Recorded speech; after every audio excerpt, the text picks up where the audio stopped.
এই note of ডিসেন্টটাও এখানে থাকছে না। এটা দেখে আই বিকাম ভেরি হ্যাপি যে নোট অফ ডিসেন্টের কবল থেকে আমরা মুক্তি পেয়েছি। যে যাই নোট অফ ডিসেন্ট দিয়েছেন, আমি মনে করি যে দলে দিয়ে থাকেন, জামাত ইসলামী দেন, বিএনপি দেন, এনসিপি দেন, যে যেখানে নোট অফ ডিসেন্ট দিয়েছেন, এই নোট অফ ডিসেন্ট গুলো স্বেচ্ছায় সজ্ঞানে নিজ দায়িত্বে সকলেরই তুলে নেওয়া দরকার। তাদের এই সংগ্রামটা সাংবিধানিকতার ভিতরে ঢুকে একটা নতুন কাঠামোগত পরিবর্তন আসতেছে। That's why this is very important.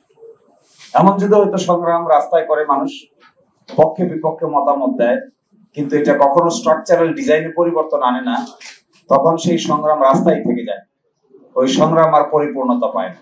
কিন্তু এখানে সংগ্রামটা শাসনতন্ত্রে পরিবর্তন আসছে। কি ধরনের পরিবর্তন দেয়? বড় ধরনের পরিবর্তন এসে যাচ্ছে শাসনতন্ত্রে।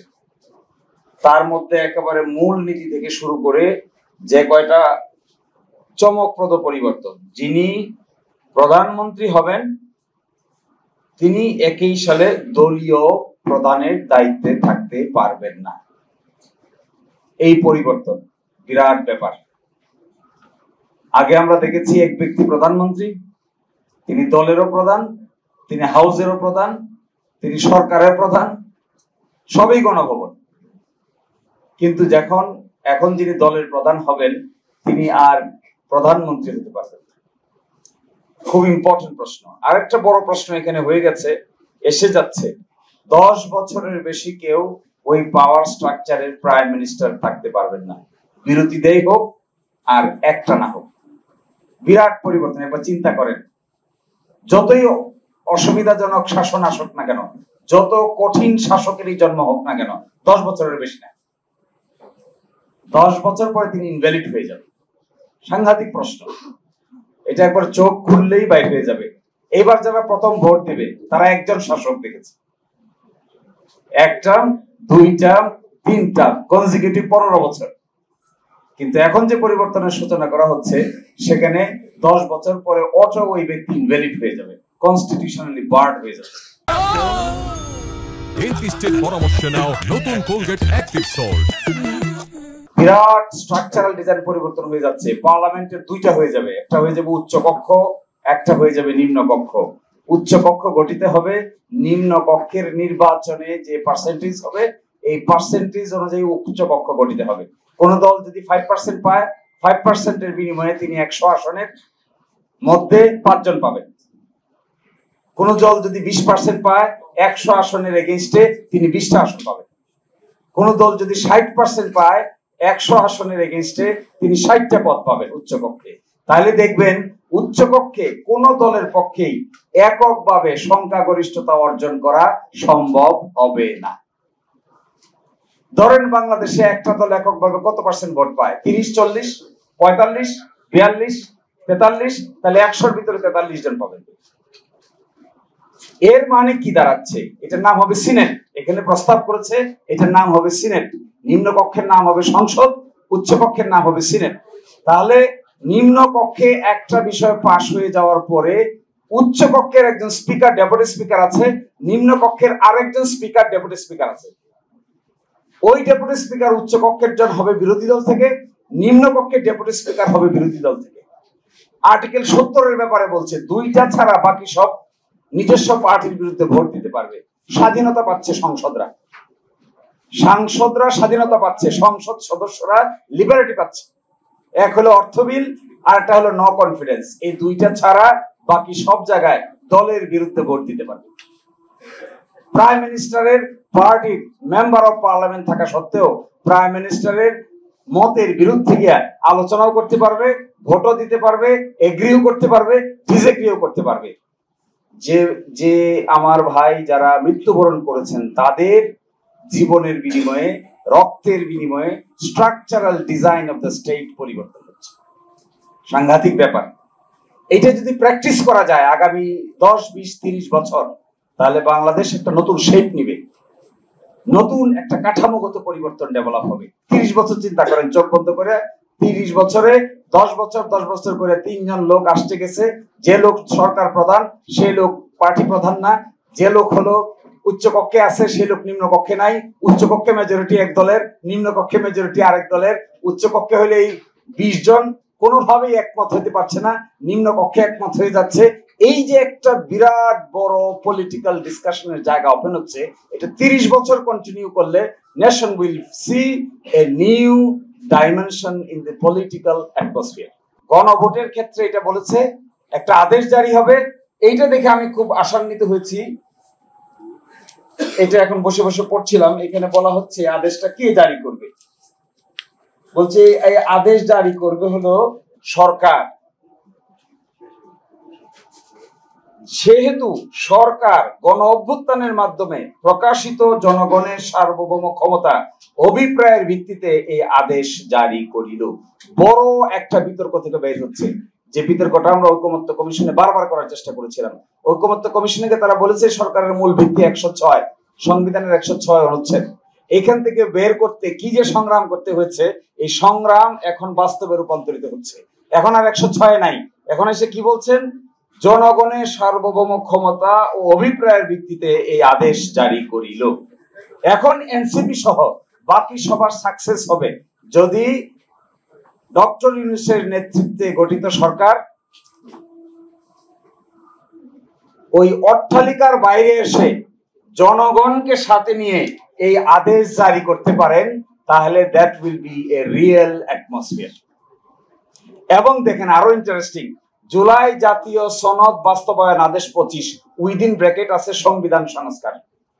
সংবিধান সংস্কার আদেশ দিয়ে দেওয়া হচ্ছে, এই আদেশটা জনগণকে নিয়ে ঘোষণা করা হচ্ছে, একটা গণভোট অনুষ্ঠিত হচ্ছে, গণভোটে কোনো ডিসেন্টিং থাকছে না, বড় ধরনের পরিবর্তন আসতেছে। গণভোটের মাধ্যমে হা হয়ে গেলে এগুলো সংবিধানে ঢুকে যাচ্ছে। নতুন পার্লামেন্ট হবে, তার দুটো পাওয়ার থাকবে, একটা হবে সংবিধান সংস্কার সভা নাম, যে নাকি কনস্টিটিউয়েন্ট পাওয়ার অ্যাসেম্বলি হবে, পাওয়ার এক্সারসাইজ করবে, আর একটা হবে সাধারণ পাওয়ার। যা সংবিধান সংস্কার সভা হবে, এই সংবিধান সংস্কার সভার মধ্যে এটা অ্যাকসেপ্ট হবে, নতুন সংবিধানে ইনকর্পোরেটেড হবে, পরবর্তী অধিবেশন থেকে এটা একটা নতুন সংসদ হিসেবে কার্যভার গ্রহণ করবে এবং রেগুলার ফাংশন করবে। প্রথম পার্টটুকু কনস্টিটিউয়েন্ট অ্যাসেম্বলি সংবিধান সংস্কার সভা হিসেবে যে দায়িত্ব, এটা এখানে শেষ হয়ে যাবে। এরপরে যাত্রা শুরু হবে দেশ শাসনের।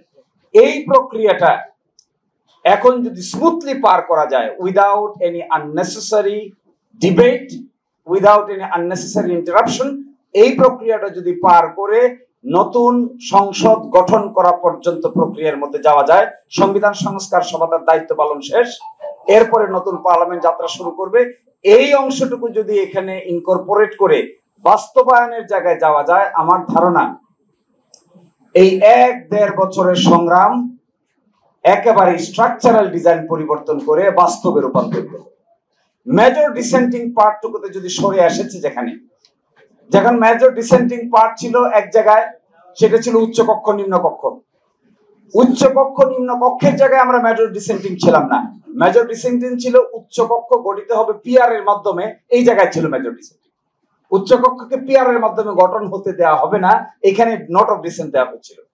আরেক জায়গায় দেওয়া হয়েছিল যে এক ব্যক্তি প্রাইম মিনিস্টার হবেন, আবার দলীয় প্রধান থাকবেন না, এই জায়গায় নোট অফ ডিসেন্ট দেওয়া হয়েছিল।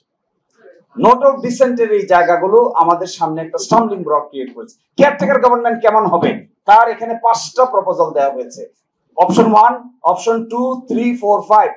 চতুর্থ অপশনে গিয়ে 1-2টা বড় দল এখানে নোট অফ ডিসেন্ট দিয়েছিলেন, এই নোট অফ ডিসেন্টটাও এখানে থাকছে না।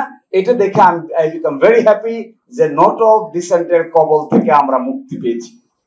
যে যাই নোট অফ ডিসেন্ট দিয়েছেন, আমি মনে করি যে দলে দিয়ে থাকেন, জামাত ইসলামী দেন, বিএনপি দেন, এনসিপি দেন, যে যেখানে নোট অফ ডিসেন্ট দিয়েছেন, এই নোট অফ ডিসেন্ট গুলো স্বেচ্ছায় সজ্ঞানে নিজ দায়িত্বে সকলেরই তুলে নেওয়া দরকার এবং এই বিতর্কে আর যাওয়ার প্রয়োজন নাই। লাস্ট কথা বলি, শেষ করে দিচ্ছি আমি।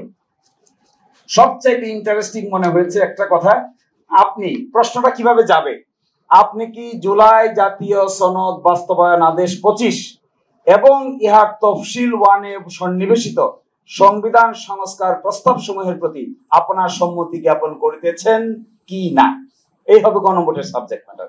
যারা হা হচ্ছে তারা হা বলবে, যারা না হচ্ছে তারা না বলবে। যদি হা বলেন তাহলে এই সঙ্গে তফসিল 1-এ সন্নিবেশিত সংবিধান সংস্কার সংক্রান্ত একটা কথা কিন্তু একটু মনে রাখতে হবে, সংস্কার কিন্তু 84টা 84টার সবগুলো সংবিধান সংস্কার সংক্রান্ত না, অর্থাৎ সবগুলো গণভোটে যাচ্ছে না। গণভোটে যাবে শুধুমাত্র সংবিধানের সঙ্গে প্রাসঙ্গিক বিষয়, আর বাকিটা এক অংশ যাচ্ছে বিধি এবং আইন জারির মাধ্যমে, আর এক অংশ যাচ্ছে প্রশাসনিক ক্ষমতা প্রয়োগ করে এক্সিকিউটিভ আদেশের মাধ্যমে। সুতরাং এখানকার সাবজেক্ট ম্যাটার থাকছে শুধুমাত্র সংবিধান সংস্কার রিলেটেড যেগুলো আছে সেটারই গণভোটের প্রয়োজন, বাকিগুলোতে কোনো গণভোটের প্রয়োজন নাই। ফলে এটা যদি অ্যাকসেপ্ট হয়ে আসে, আমার ধারণা অ্যাকসেপ্ট হয়ে আসবে। এখন একটা বিতর্ক আছে এখানে, সামনে ওই দিন হবে নাকি আগে হবে। আমরা বলেছিলাম আগে হোক, আগে হওয়া উচিত, এবং এখনো যতটুকু সময় আছে একটা ভোটের সঙ্গে আরেকটা ভোটকে মিলালে এটা তার গুরুত্ব হারিয়ে ফেলতে পারে। এটা মেজর একটা বিষয়। আমরা এখনো মনে করি এটা আগে হওয়া উচিত। এখনো নভেম্বরের এন্ডে এই রেফারেন্ডাম অনুষ্ঠিত হতে পারে, আর ডিসেম্বরে প্রথম সপ্তাহে যে শিডিউল ডিক্লেয়ার করার কথা বলা হয়েছে সেটাও হতে পারে, আবার ফেব্রুয়ারি মাসে যে নির্বাচন অনুষ্ঠান হতে কথা বলা হয়েছে সেটাও হতে পারে। কিন্তু অতীতের যে সমস্ত গণভোট হয়েছে সেগুলো গণভোটের দিন ডিক্লেয়ার করা থেকে 21 দিন, 19 দিন, 29 দিন এই সময়ের ভিতরে হয়েছে। ফলে আজকে হলো অক্টোবর মাসের 28-29 তারিখ, নভেম্বরের শেষ সপ্তাহে এরকম একটা গণভোটের আয়োজন হতে কোনো আপত্তি থাকার কারো কথা আছে বলে আমার কাছে মনে হয় না। কারণ everything is ready, everything is prepared. এখানে কোনো ক্যাম্পেইন নাই, এখানে কোনো বাড়তি কিছু নাই, শুধু ব্যালট বাক্স যাবে। এখানে পক্ষ বিপক্ষ নমিনেশন নাই, উইথড্রয়াল নাই, মামলা নাই, পক্ষে বিপক্ষে হাইকোর্ট নাই, সুপ্রিম কোর্ট নাই। ভেরি ইজি জব, চাইলে এটা করা যায়। ফলে আমাদের কথাটা এখানেই শেষ করে দিচ্ছি। এনসিপি কে আমি ধন্যবাদ জানাচ্ছি যে আজকে তারা এই আলোচনাটা করেছে।